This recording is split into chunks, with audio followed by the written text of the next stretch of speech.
Assalamualaikum warahmatullahi wabarakatuh.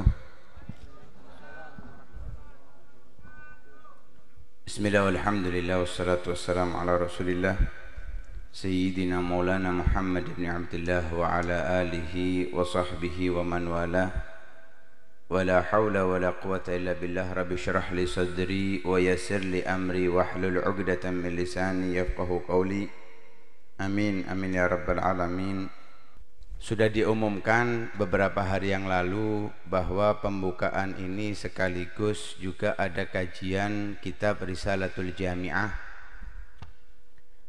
Kitab ini dikarang oleh Al-Imam Ahmad bin Zain Al-Habsyi, salah satu ulama dari negeri Yaman yang menjadi keturunan Nabi sallallahu alaihi wasallam, yang sangat dalam keilmuannya, kearifannya, sehingga beliau menjadi salah satu tokoh besar di dalam umat Islam di masanya. Al-Habib Al-Imam Ahmad bin Zain Al-Habsyi ini, beliau dilahirkan di kota Ghurfah pada tahun 1609 Hijriah. Sekarang tahun berapa hijriahnya? 1400? Tahun 1443. Lah beliau lahir 1669. Jadi hampir 400 tahun yang lalu beliau dilahirkan. Beliau dari kecil dididik oleh ayahnya sehingga masa kecil sudah hafal Quran. Ya, kalau sekarang dikatakan hafal Quran banyak. Ya, ngelihat di TV hafid-hafid Quran ya banyak. Tapi beliau itu bukan hanya sekedar hafal, dengan tajwid dan mengerti maknanya. Bukan hanya terjemah ya, mengerti makna. Dan dari kecil sudah terikat dengan ilmu. Jadi gak bosen nyari ilmu, itu gak bosen, gak jenuh. Beliau jalan kaki dari kota Ghurfah ke Shibam itu setiap Senin dan Kemis. Jadi setiap hari Senin dan Kemis berangkat dari Ghurfah dan ke Shibam. Ya kurang lebih kalau naik mobil 10 sampai 15 menitan. Juga beliau melakukan perjalanan kaki untuk menuntut ilmu ke Taris. Kalau Taris masih dekat, ya sekitar 7 sampai 10 menit kalau naik mobil. Ke Sewon ya sekitar 15 menit sampai 20 menit. Dan ke Tarim ya sekitar 1 jam. Itu dilakukan dengan jalan kaki dari kecil. Beliau menuntut ilmu dengan luar biasa, semangat tanpa rasa kendor. Setiap hari dilakukan dengan mempelajari seperti itu. Karena saat itu di negeri Yaman di negeri Hadramaut khususnya, di Yaman Selatan belum ada pondok ya, karena pondok itu baru zamannya Al-Habib Ali bin Muhammad Al-Habsyi, pengarang kitab Maulid Simtud Duror. Guru-guru beliau banyak sekali, sangat panjang bila diceritakan, khususnya guru yang beliau sangat menghormatinya dan dihormati oleh guru tersebut, yaitu Al-Habib Abdullah bin Alawi Al-Haddad, pengarang Ratibul Haddad. Ini guru yang beliau muliakan dan beliau dimuliakan oleh gurunya. Al-Habib Abdullah bin Alawi bin Muhammad Al-Haddad. Beliau belajar dengan Al-Imam Abdullah bin Alawi Al-Haddad selama 40 tahun. Jadi yang merasa sudah berumur di atas 30, 40 kok malas belajar, ini aneh. Al-Habib Ahmad bin Zain Al-Habsyi belajarnya dengan Al-Habib Abdullah bin Alawi Al-Haddad itu selama 40 tahun. Karena itu sampai dimuliakan oleh gurunya karena keilmuan yang dimiliki olehnya. Alhasil beliau selain belajar, beliau juga mengajarkan ilmu, berdakwah, mengajak orang ke dalam kebaikan. Adapun yang paling penting dari beliau, yang mestinya kita miliki dalam setiap keadaan.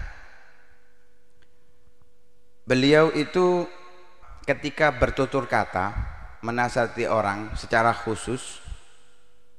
khususnya kepada pelaku maksiat itu dengan lemah lembut, sopan santun, kadang gaya bahasa isyarat tok, sindiran, nggak pernah secara terus terang, dan itu lebih bermanfaat kepada orang lain. Kenapa?